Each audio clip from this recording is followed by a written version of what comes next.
This is part 1 of a 3-part podcast. Hi, this is Mark. Sometimes talking to a friend or family member about permaculture can be met with a blank stare if it's all new to them. A great way to explain some of it can be over a card game using permaculture playing cards, which each have interesting facts with quality illustrations and descriptions. A wide range of people, places, and things, all related to permaculture, can be found on the permaculture playing cards at richsoil.com/cards. We're live, Paul. Oh, good. All right. So, I'm thinking gumption. You used a different word. What was it? Motivation. Motivation. And so, and then a lot of the people that responded with, bits to talk about. And I'm going to leave it up to you to decide what bits we're going to talk about. But I think where we're going is very different from where they are going. Does that seem about right? Yes, a little bit, but I think after we finish these points, we can go and look at them and comment on them. Okay, all right. And I want to say this is the Andreas show, because we've been working together for 4 or 5 years now? Something like that? Yeah, 4 years, yes. Yeah, and so, and this is the first time you said that you want to do a podcast on a certain topic or a YouTube video live thing, whatever we're doing. And, and it's cool. So I'm going to leave the driver's seat up to you, and you even made slides and stuff for this. Yes, I'm a visual guy, so it helps. Okay, all right. And then I'm observing the chatty chat, and you said something about when people type into the chatty chat that it'll appear on the big screen or something. Yes, sir. I'm activating that right now. Okay. Lots of buttons.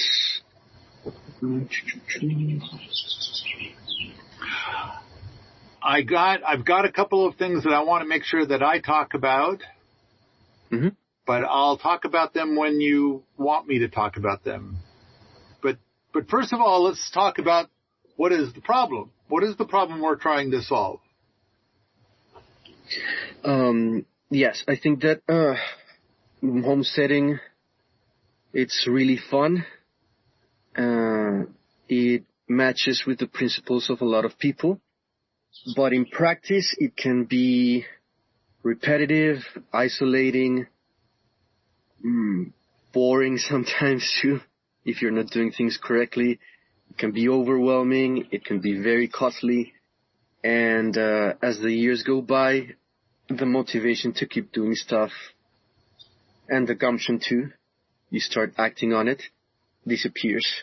So I think that that's a big problem, and I'm trying to show a graph that exposes how many homesteads are failing nowadays, and it's a lot. So at this rate, this lifestyle might disappear, and I think talking about it is important right now.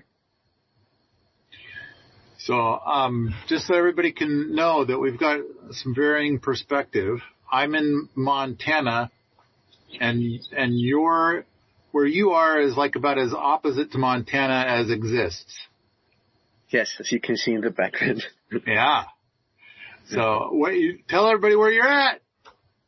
I'm in one of the last patches of tropical dry forest in Colombia. So we have 2 very strong seasonal changes of very wet and very dry, but it's always very hot. Right. I think, we've talked many, many times about what it's like there. I believe one time you told me, on your property, the coldest it has ever been, the whole time you've been there, when we converted it to Fahrenheit, it was 68 degrees Fahrenheit, oh man, that is the very, very coldest, for just a moment. Everything else has always been way above that, but for this one moment, it got all the way down to 68, whereas like it's 67 in my office right now. That's like, that's normal for me. And fun fact, I feel chilly when we drop to those temperatures. So. Oh, jeez. Yeah. Okay. All right. Ooh. Okay. So what are we looking at here? This is the number of farms that on homesteads in the U.S. that are started. Well, now it says farms, and my first thought is like farms are very different from homesteads. Yeah. And then you're saying homesteads as if farms and homesteads are the same. And I know that there's probably a lot of people in the world of permaculture and homesteading, and they think that they're the same. And in fact, I would bet 90% of people think that they're the same. And I want to make a stand and say, no, I think, and maybe I'm wrong, I think that they are very different. I think that a farm, your primary function is to make money, and you're going to make decisions in order to meet that profit need, in order to be able to make money. And sometimes, if you have enough acres, sometimes those decisions become very poor decisions and by the standards of permaculture or organic, because it's like if you've got this enormous field of something that you're growing and things start to go sideways, the temptation for non-organic stuff becomes rather substantial. Whereas if it's a homestead or a garden, it's like, oh, okay, damn, the end. And it's like, it's a different mindset for decision making between the two, I think. Homesteads are going to be more about feeding you and your family first and foremost. And if there happens to be a bounty of something, you might sell that. But,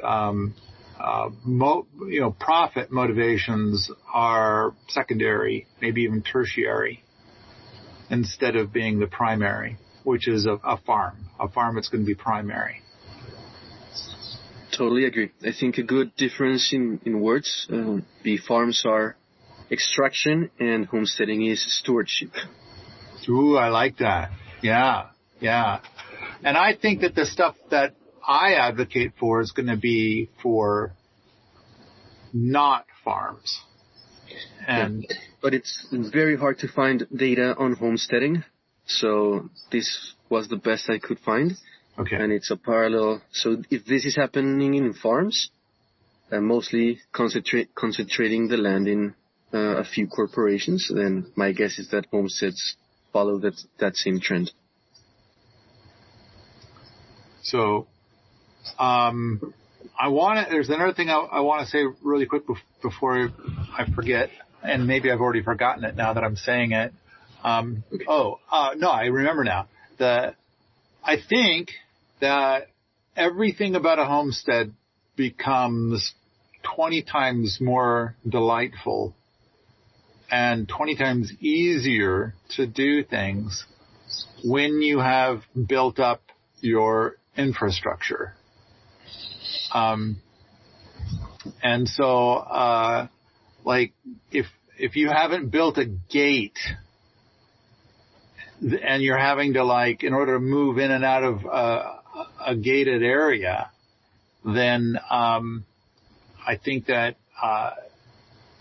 it's going to be a lot more work to move in and out of that area than if you do have a well-functioning gate, a well-made gate. And then, of course, if you have a poorly made gate or, it's better, but, you still need to work on your infrastructure to have a well-made gate. I I see Samantha is typing in the chatty chat. Do you want to make her a talking head? Yes. Okay. I'm sending her the invite right now. Hey, Samantha. So, I mean, Samantha does a lot by herself, but I also kind of think that the way that Samantha is wired is different than the way a lot of people are wired. All right. I've got two big things I really want to talk about, but I'm going to bring them up when you tell me to, Andreas. So how would you like to proceed with this event that you are the director of? Okay. So, I guess one of the questions I've been asked by friends and family the most is, if a permaculture homestead is actually possible. If it's a dream kind of thing, or if it's something practically that has been replicated thousands of times around the world. So I wanted to have your perspective on that. Like, is it actually possible, or is it something that it's way too expensive, way too time consuming? What do you think about that? This is definitely possible. I mean, I've been to places where it's rather dreamy. They're doing an amazing job. I've also been to a lot of places where they say they're doing an amazing job, and it's like, well, by, I suppose, certain definitions, sure. I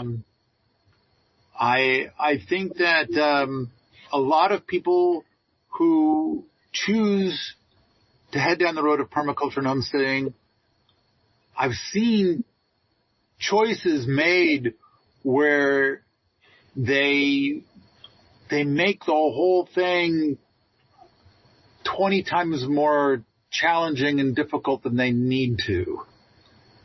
I think that a really common one is the idea of people who are trying to grow some food, how it's like the only way that they'll grow food is if they've got these $1,000 containers that look like horse troughs.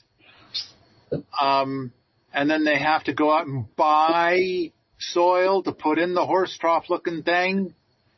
And then they can only grow in that. And it's like, why? Why would you? So they travel a path that has far more work and expense than what seems wholesome to me, what seems easy to me. And so because of that, then I can see how they're easily discouraged. And discouragement would be a primary thing that kicks your gumption in the nuts. I mean, if it's going to take this enormous amount of work to grow a potato plant, then it's kind of like, fuck it. I'm just going to go buy it at the fucking grocery store. And I do think most of the YouTube gardening stuff I've seen where they're like, oh, it's so easy. They say it's so easy and this is gardening 101 and stuff like that. But it seems to me like they're going to spend $5,000 and put in $5,000 worth of their time to grow $1,000 worth of food. And I kind of feel like, and they don't think there's another way. They don't think that there's any way to do it faster, easier, or cheaper. And that's what I want to convey is stuff that's like, I mean, the idea of hugelkultur or even not doing, and that's so many people are certain that the only way that they can have a garden is it has to be flat, that they can't garden anywhere else. And it's like, no, the flat is to facilitate a tractor. And it's like, if you don't have a tractor or own a tractor, I mean, I have a tractor, but the way that I do it is such that I choose to make land in such a way that a tractor cannot possibly get in there. And that is the shape of the gardens that I make. All right. Andreas, you said, is it possible? And my short answer is yes. And of course, I've got longer answers for everything. Hi, Samantha, you're here. Hey, I'm here. Hey. I'm Right, so glad to talk about this. I think this is such a good subject. It is a delightful subject. I think it is something that is, like, I suspect that as we talk about this, that Samantha she will not be able to comprehend the questions, because I think that Samantha is one of those rare people that's like,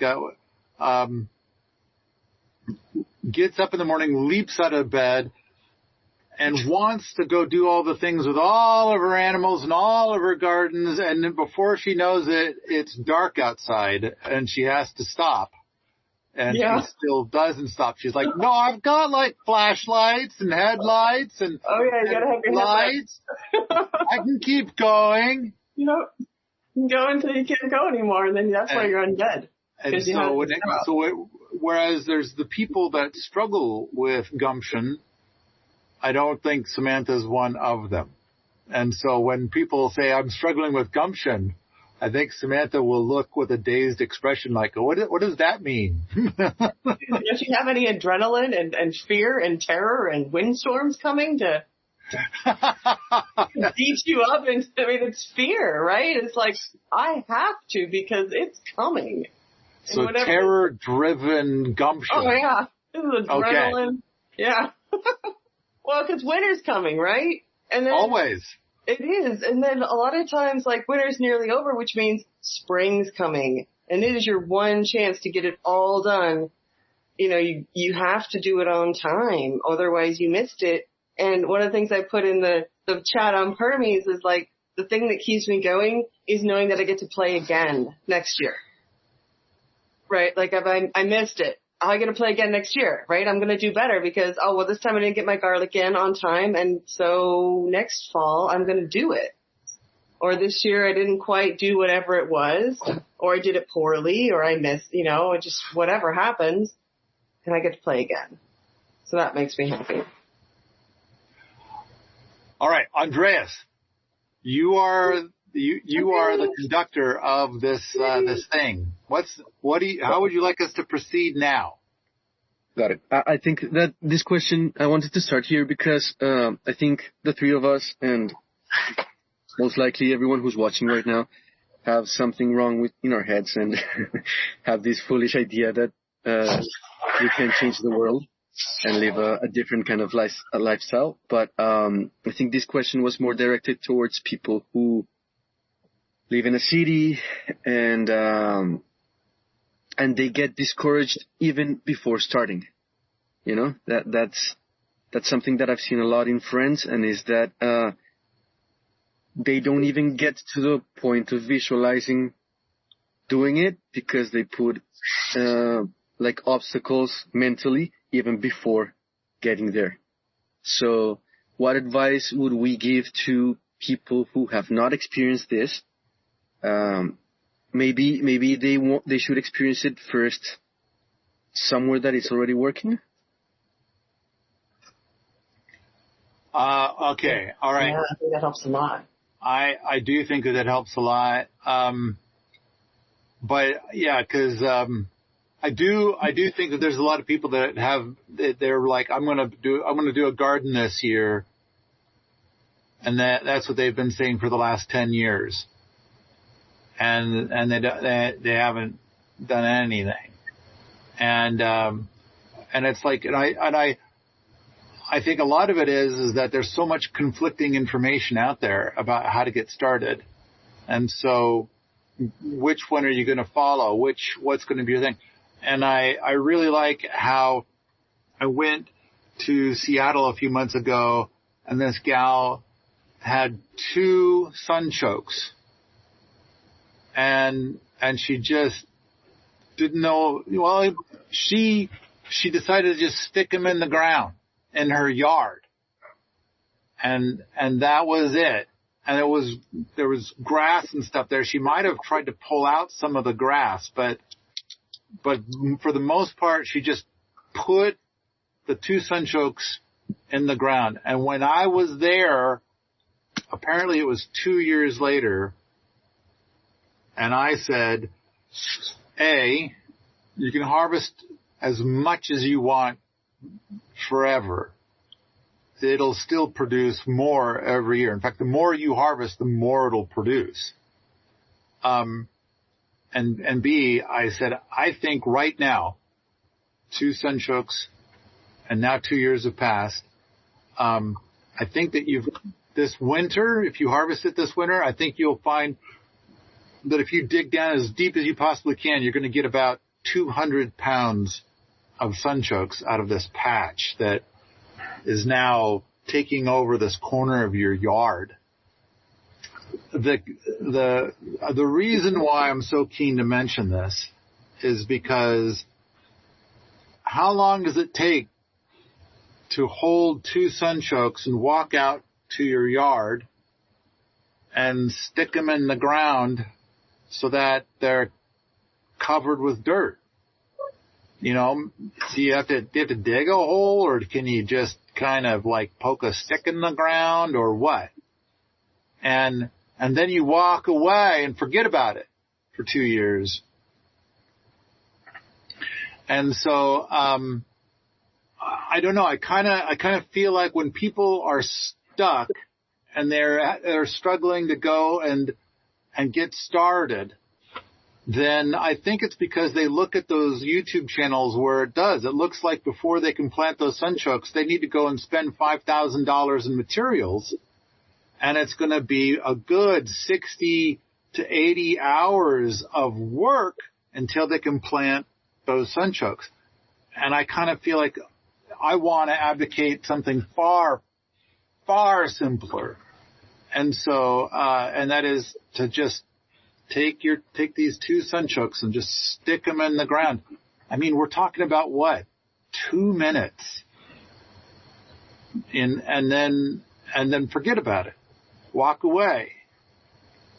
And come back, I don't know, a couple years later maybe. That's what she did. But you could come back the next year. There'll be plenty the next year. There'll be, like tens of pounds. But in 2 years, there's like hundreds of pounds.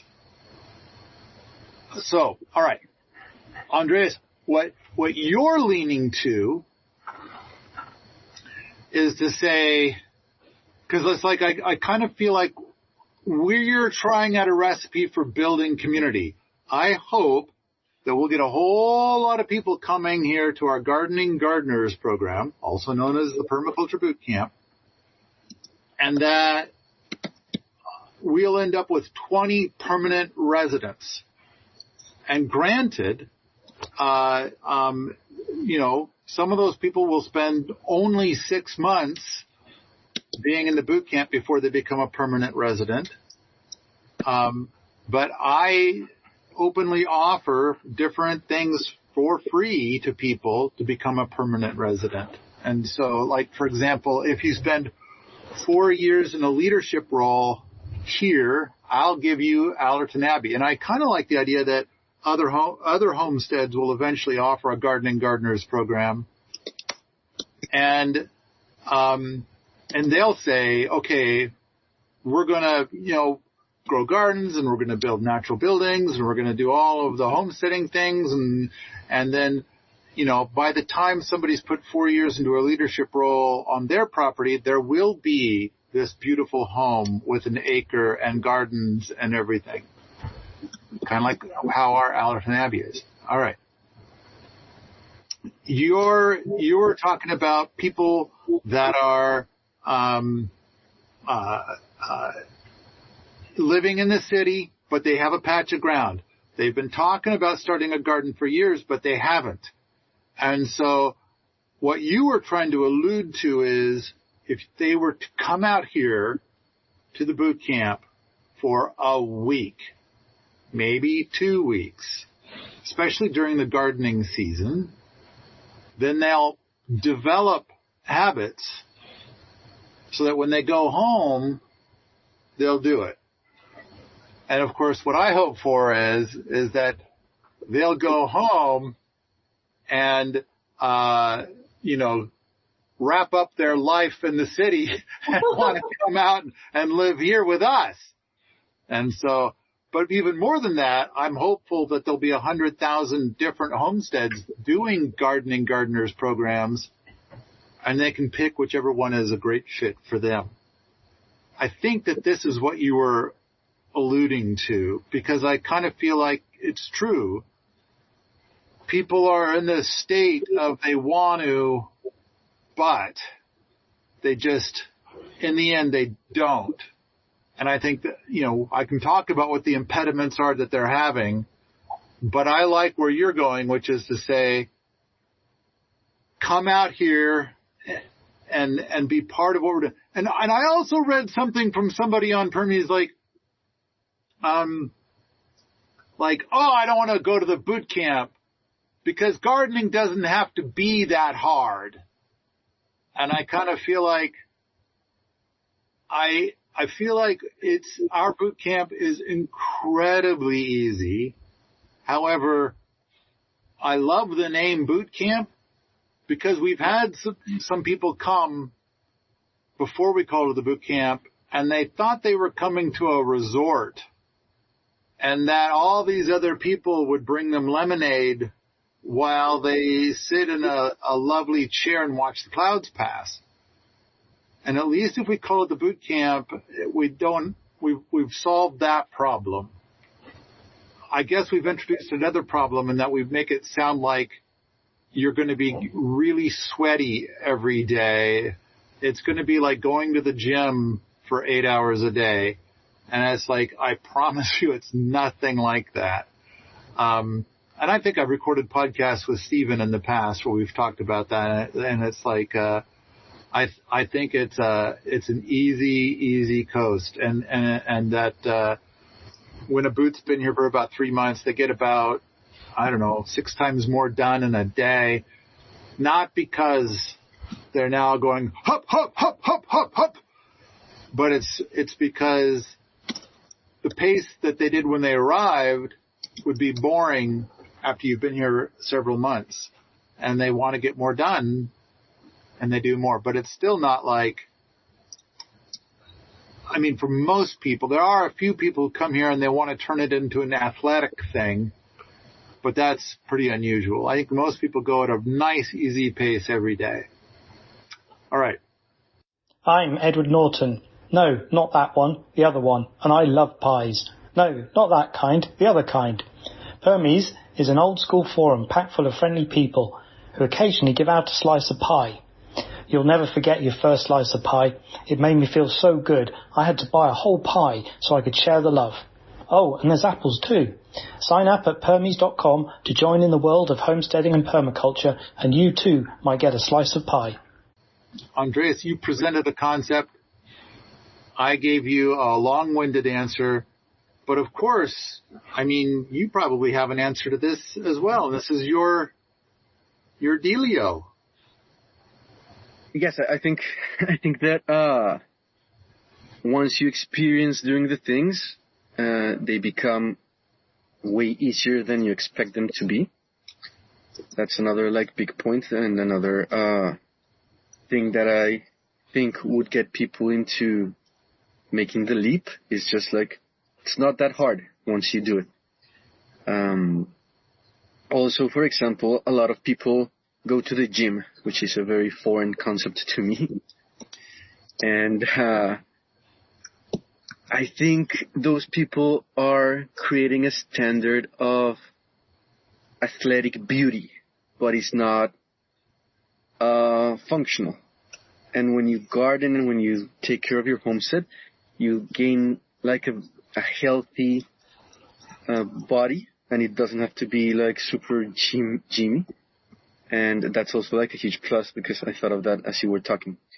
But yes, I wanted to dive deeper into the gardeners concept and how well, from your perspective, it can be made something that everybody is doing, not only at Within Labs, but how other people like me can replicate this strategy that you use.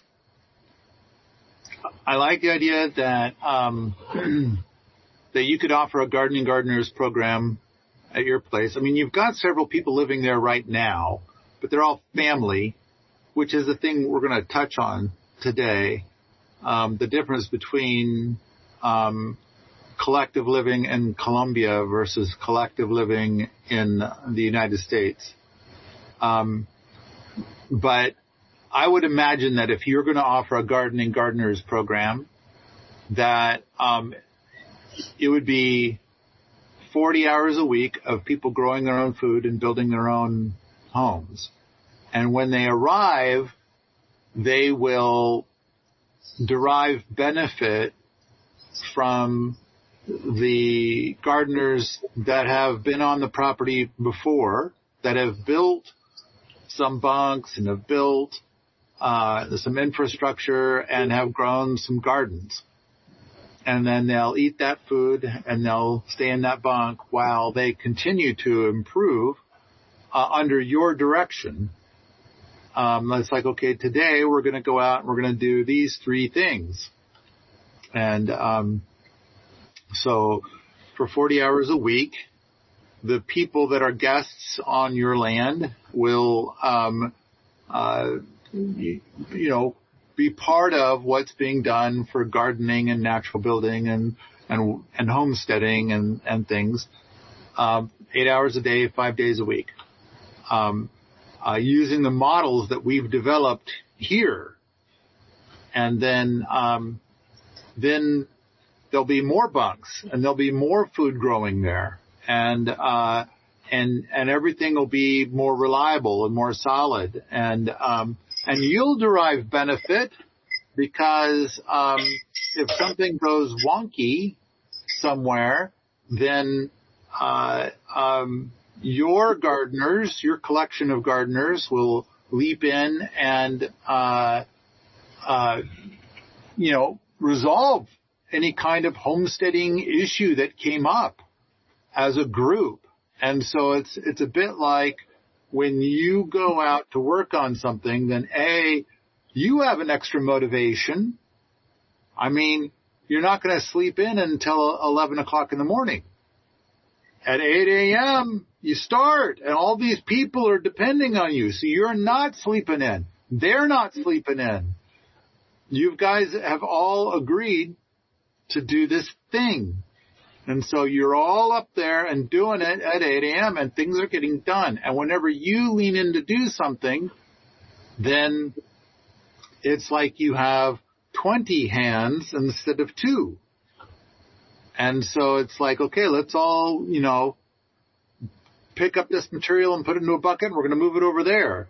And it's like, wow, that was like so easy.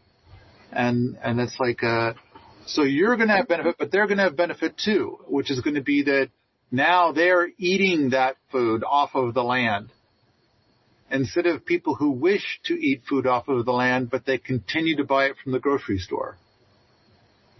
And so, and now they're sleeping in a bunk that was made by other gardeners in the before times, but then they helped to build a bunk that's even better than any of the bunks that already exist. But part of how they learned to build a better bunk was because they could see the other bunks that were built. And they'd be like, we should make it a little bit better. Let's do this and this and this. And so let's set aside an acre and we're going to build a humble home and a large garden in that acre for somebody to someday live. And then when 10 years have passed, you might have 8 humble setups like that. And you might have 4 people that are currently enjoying those. And they're outside of the Gardening Gardeners program now. They are more like a long-term resident. They did their time in the Gardening Gardeners program. And now they're deriving the benefits of all of their work, all of their time that they put into it. So I think that, when it comes to farming, we mentioned farming earlier, a couple of important things from farming. Wow, petroleum is predictable and reliable, so much more so than human beings. And so decisions are oftentimes made to get more equipment and fewer human beings because it makes financial sense. And then, of course, because you're using tractors and petroleum-based equipment, you need all of your growy land to be flat. Whereas if the mission is that we're going to use human beings instead of petroleum, that comes with certain comedies. But also, it's like if everybody is signed up to be part of, this 40 hours a week of like, let's grow our food together. Let's do our natural building together. Let's do homesteading together. Then suddenly all of the artifacts start to come out, and there's ways to do it that don't use petroleum, and it might get to be easier and easier and easier. And in the long run, it might be far superior to any farm. Okay. I babbled and talked a lot. I don't even remember what the talking point was. If I wandered off too far? No, we're good. I want to ask two questions before we leave the gardening gardeners. One is to Samantha, and it's like, how, as an external person from Wheaton Labs who has witnessed the bootcamp in action, how do you see it? Like, what is it like to see these people experiencing permaculture like that? It's really neat to me to come and see people who are like brand new and, they haven't really used tools. They probably haven't gardened. It might be cold, and they can come and be comfortable.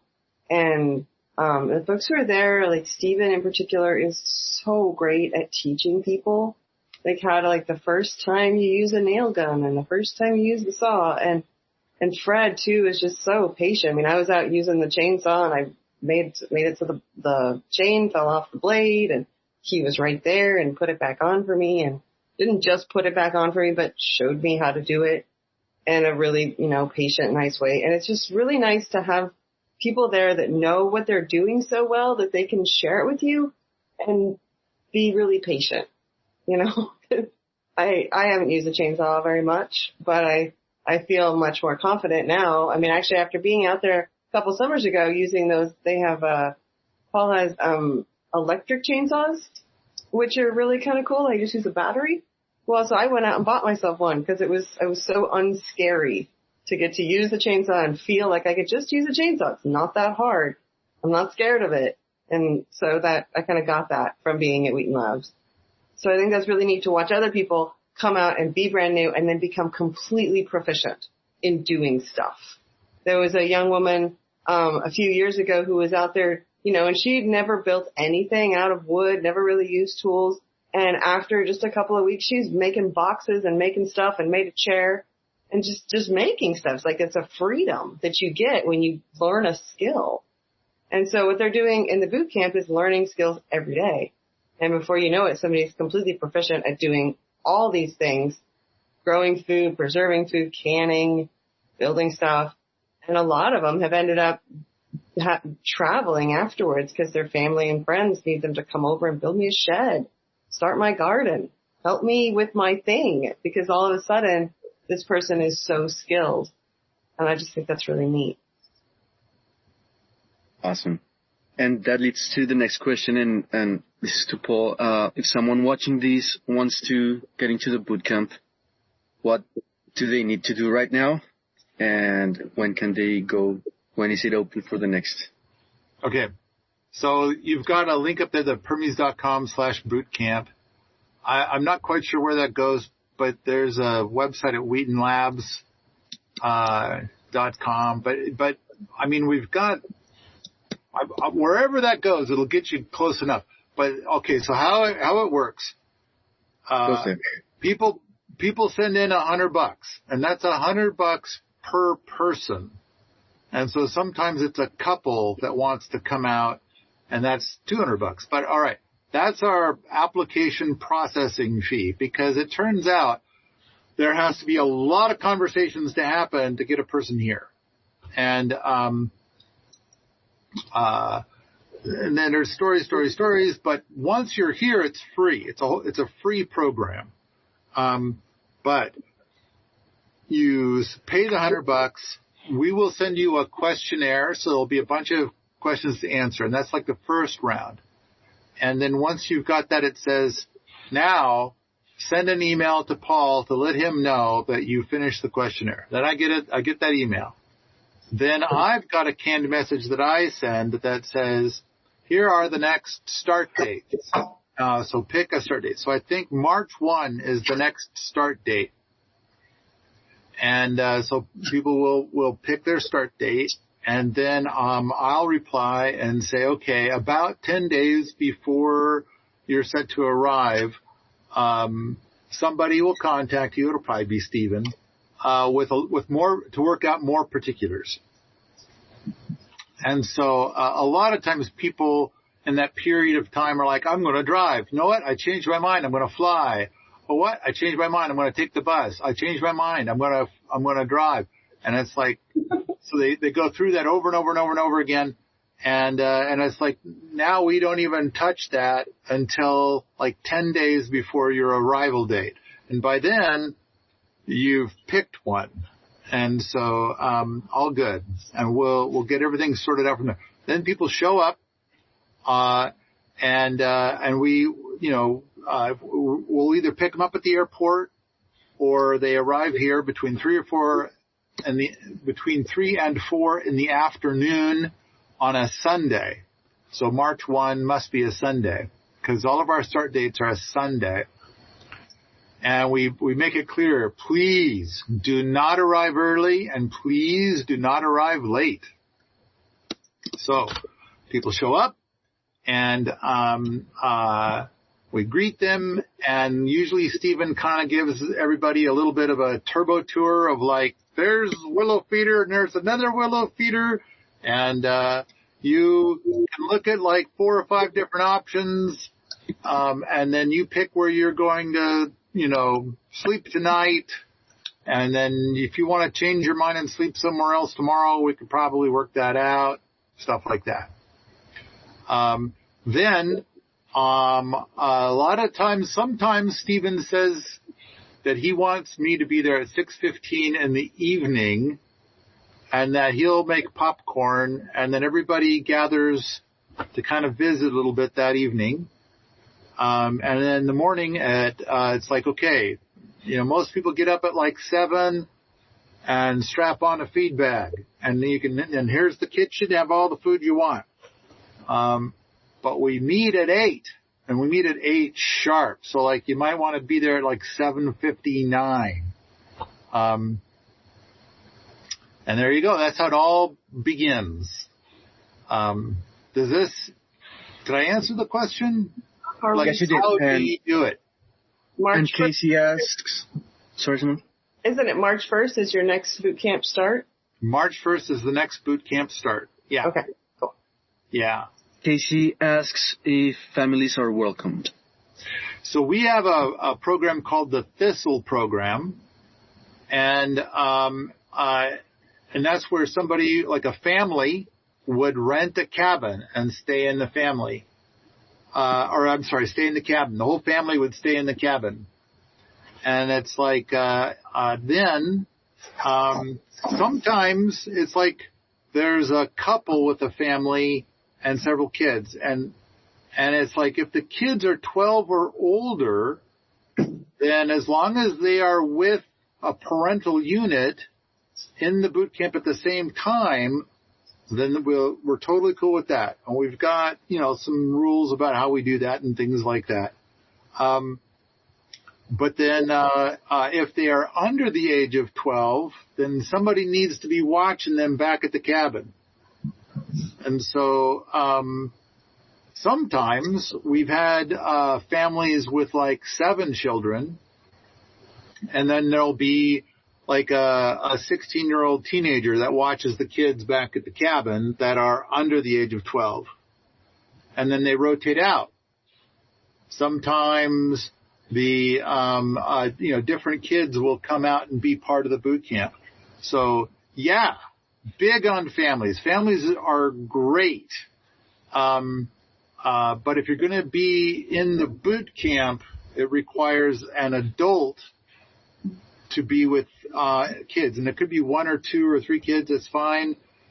In the boot camp at the same time. But any kids that are under the age of 12 need to have an adult, or I don't know, doesn't have to be an adult. It has to have somebody watching them that seems of a reasonable age, but back at the cabin. Is that clear enough? And it has taken us years to get to this point to answer this question clearly. For a while, we were allowing younger kids, and so like, let's say somebody wants to bring their 10-year-old, and it's like, well, we're not allowing 10-year-olds to be in the boot camp at this time. Your 10-year-old needs to be thoroughly punished for the actions of the 10-year-olds that have come in the before times. So, okay, so here's Casey, but kids under 12 stuck in the cabin at all times. I think that like let's say mom is in the boot camp with one of the teeny boppers, and dad's back watching the kid that's 8. All right? I'm not saying that they have to stay in the cabin, but dad and the 8-year-old can do all kinds of things together. And so they don't stay in the cabin. There's all kinds of stuff they can go do. But I don't, having an 8-year-old in the boot camp, even with a parent, has proven to be problematic for the other people in the boot camp. And so we've drawn some lines. Now, we've now had lots of families come out, and they've respected this system. And I think it has worked out great. Like a 12-year-old or a 14-year-old or a 16-year-old will be in the boot camp with the parental unit. And I don't know, it seems like it worked out really good. And so, whereas in the before times we tried younger than 12, and it did not work out really good. And so we drew a line. All right. I think it's great for families with younger kids because there's so much to do at your property. I mean, it's a huge forested area, and it's safe, right? There's nobody there. It's just this 200 acres of private land, and you can walk the trails. There's a pond you can play in. I mean, you can just little kids, you don't have to do much with them. Just take them out in nature and have some fun, and they'll be good all day long. There's gardens. A lot of the cabins have gardens all around them, so you can go out and garden or pick the food. There's so much to be done that is super fun with kids. I mean, I took my kid there a lot when he was little, and he just had a blast. He doesn't care that he's not part of the boot camp. I mean, he probably didn't even know the boot camp was going. It's just fun to play with your kid in nature. And then when you get tired, you go back to your awesome cozy cabin and cook up some food that you pulled out of the garden. It's right there. Take a nap and then go play some more. I mean, it's an awesome place. I'd love to, it's like just as a family vacation spot. I think it's a blast. So, I hope that answers that question. What do you got? What's next, Andreas? Yes, what's next is Gert, and I think that this is an important point to communicate, and it's the kind of mindset that will reduce Gumption lacking in the future. So if you are a Gert, I think Gumption will remain in time, but you are a third, you're doomed into depression. I think that the big thing about Gert is that I think most permaculture professionals are advocating for something else. And so I advocate for gratitude. So like what I want to accomplish here and what I want the Gardening Gardeners program to do is to end up with a village full of Gerts. So there'll be like 20 people who all have a humble home in a large garden, and they largely put their feet up. I mean, I imagine that if you do a whole bunch of this stuff, like you put your time in to the Gardening Gardeners program, to the point that you ended up with some acres and, a humble home in a large garden, that I imagine that you're not going to do nothing all day, but you could. And I would imagine that your days are going to start off with not kind of like what Samantha alluded to of like, winter is coming, oh no, we got to hurry up and do things. But instead, to start your day every day with the phrase, oh, hey, what would be cool?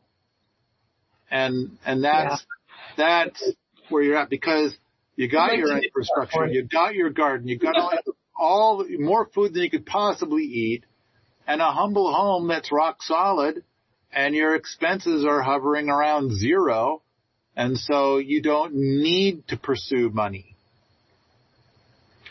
And so I kind of feel like, and that's another thing with Gumption too, is I kind of feel like for a lot of people that are living in the city, it's kind of like, I don't want to come up with Gumption. I gave all my Gumption to my worky job, and I'm now exhausted.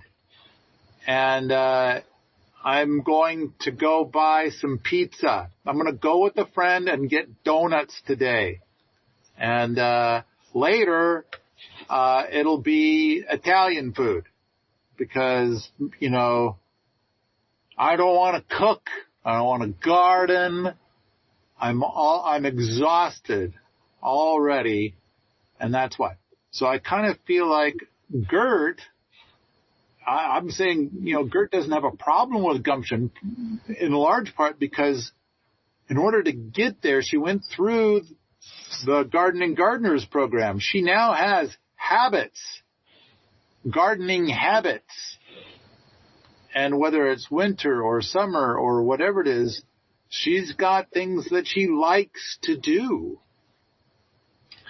But instead of that permanent sensation of being exhausted from your worky job, instead I think that there's new adventures to be had. It's like, oh, I just thought of this cool idea. I'm going to make a cool thing because it's like the other cool things I've made in the past.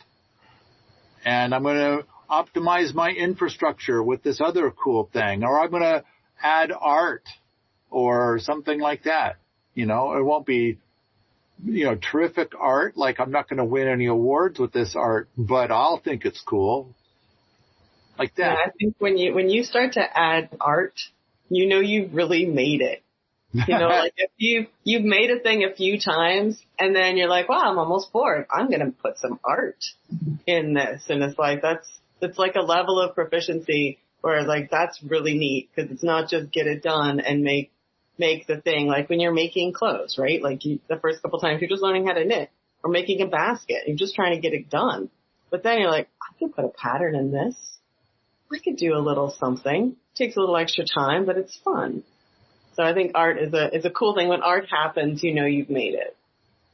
I think a basket is a really good one. I mean, baskets are handy for a lot of things, but you can't make a basket that is of any value or any use until you first made a basket that didn't even survive the first 20 minutes after you made it. You got to make that really awful, crappy, pointless basket in order to be able to make a basket that might last a month. Yeah. And then you can make a basket that might last a year. Then you can make a basket that might last 5 years, etc. Mm-hmm. But you got to do it. Well, you get better at it. You get better at harvesting the materials and knowing what materials to look for. Yes. Get better at the technique. Maybe you'll feel like learning a new technique. I mean, the more stuff like you learn and the more you get your hands on materials, the faster you get and the more possible it is to do more things. And as somebody who's just getting started, it might seem really ridiculous to actually gather all the materials and make a basket or make a garment. But after you've done it a few times, it's pretty fast. Awesome. This podcast is continued in part 2. Have you ever wondered whether a particular book was really good or just so-so, and if you could trust the reviews online? When it comes to books related to permaculture, Permies has a large list of reviews for over 100 books. Perhaps you're considering a book for yourself or a friend, or you're just curious about what's out there. Stop by permies.com/book and take a look at the book review grid and read some honest reviews, and hopefully you'll find the next book to add to your collection.